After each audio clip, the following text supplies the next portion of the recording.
Let's start talking about the flowers. The flowers is the next part of the plant, and the flowers are responsible for reproduction.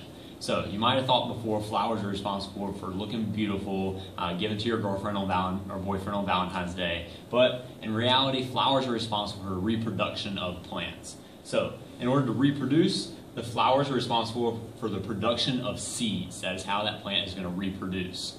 So of the flower, you got to understand different parts, and those different parts can be male, female, or both.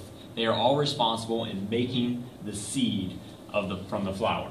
So the male parts in the flower are going to be called the stamen. So think stamen, male.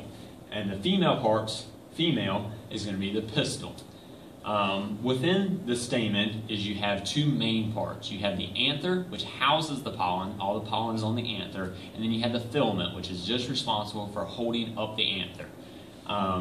Within the female part of the flower, the pistil, you have the stigma. It's the sticky stigma. It's at the top of this long tube. That tube below the stigma is called the style, and that transports the pollen from the stigma down the style into the ovary, which is the last main part of the pistil. And in the ovary is where the seeds will be formed. The petals are going to what attracts the insects. Just like the stamen has the anther and it produces pollen, in the sticky stigma of the pistil catches that pollen. Well, the pollen has to get from the anther to that stigma. And how does that happen? Well, from insects like bees, butterflies, and all those sorts of insects which are attracted to the petals of the flower. Once you have the pollination that occurs in the flower and then fertilization occurs, then you're going to get a fruit. So the fruit is what forms from the ovary of that flower.